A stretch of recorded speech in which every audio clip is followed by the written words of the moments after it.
Now, these are not the only enemies we have. We have people outside of the government who are influencing government policy. In the realm of philosophy, we have the pragmatists, the consequentialists, just the basic people who say, oh, it's the results that matter. If we infringe on the rights of one person, but it ends up being better for most people, then that's fine. The example a lot of philosophers like to use is the one of a murderer in a town with, say, a few hundred people. And a murder takes place, and the government wants to do something because people are freaking out and scared. So what they do is they just pick one person at random and execute them, saying, we caught the murderer. And they're saying, oh, that's okay, because in the end, everyone was made happy because they felt it was safe. But that's not the case.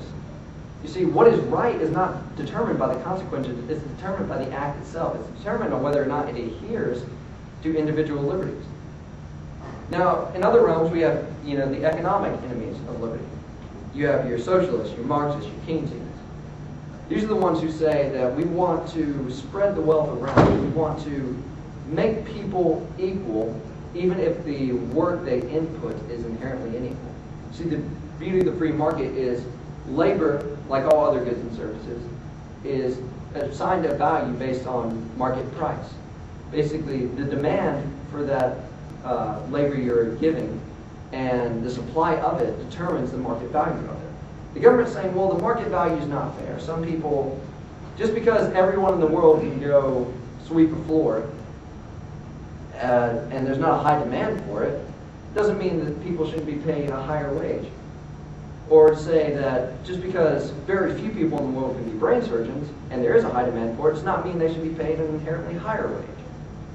So they're inhibiting people's freedom of choice, their freedom of rational thinking, their values, saying that you have to value everyone's labor equally, even if it means nothing to you. Now, obviously the philosophical and the economic enemies of liberty are not mutually exclusive, nor are they mutually exclusive. Matter of fact, they're probably one and the same with our political enemies, the progressives. Ever since the early 20th century, there's been an incredible movement in the United States, and I would argue even a little bit before the 20th century, to institute a policy of progressivism. They always claim that they're moving forward, but moving forward towards what? Progressivism is the progressive growth of the government, not the progressive growth of liberty, not the progressive growth of mankind living in harmony with one another. It is the progressive growth of people asserting their force, the collective asserting its force over that of individuals. Now, over the entire 20th century, most of our presidents have been, or most of our administrations have been incredibly progressive, with only a few exceptions. On both sides of the aisle. FDR, for example, and Hoover, people blame the recession or the Great Depression on free market principles. The fact was, Hoover instituted price controls and other things, other Keynesian ideas that really helped kick the economy down the hill. And FDR continued them, which kept it in the valley as long as he could. So it goes both ways. And one of the most important examples to note is Richard Nixon in the 1970s took us off the gold standard. He made our currency valueless.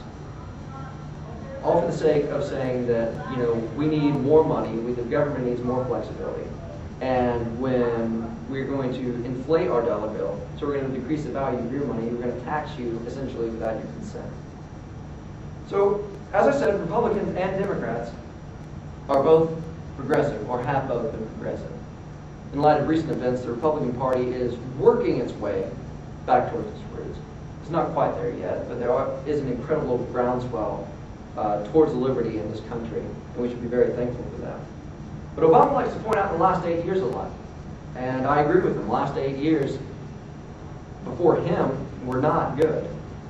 For example, George Bush, when he entered office, as Barack Obama likes to say, the debt was $5.67 trillion. Over the course of 8 years, Bush doubled that debt to $10 trillion.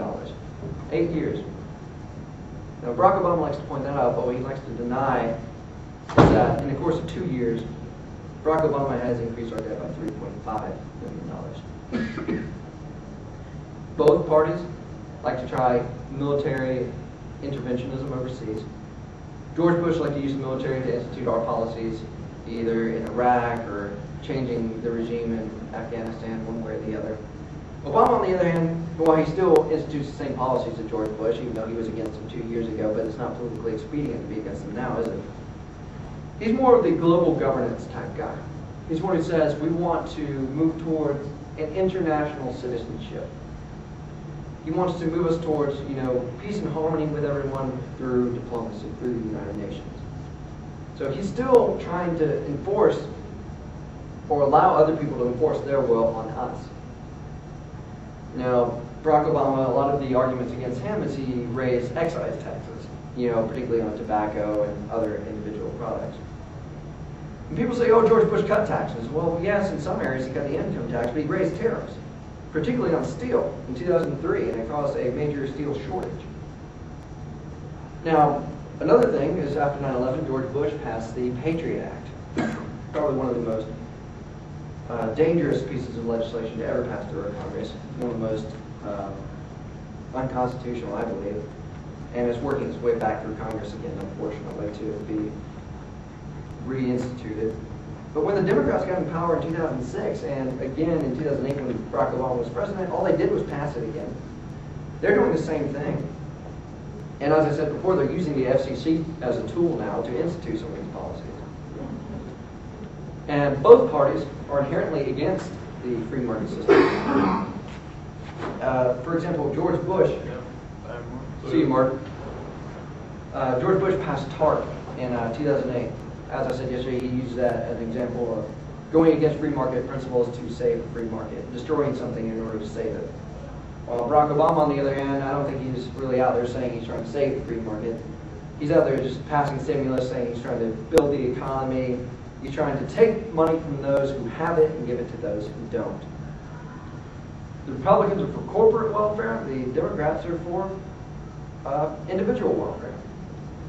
One way or another, they're appealing to certain people. They're enslaving people to their interest, to their money. Every time we say we need something from the government, every time we go up there and ask for a handout, we're submitting ourselves to any regulation the government throws out at us. Because we say, oh, I need this, and the government says, okay, we'll give it to you, but you have to do what we say. The states are notorious for this. For example, the federal government likes to offer out funding for roads. But before the 1970s, the drinking age was always 18, or most states it was 18. And then when the federal government started saying, oh, we'll give you money for roads, but you have to raise the drinking age to 21, the states were suckered into it and said, okay, we'll take your money, unjustly, I might add, and we're going to build our roads and we're going to take away our right to choose for ourselves what we believe the drinking age should be and give it to the federal government, give it to bureaucrats who we didn't elect or chose. Now, the support base of both of these are all special interests.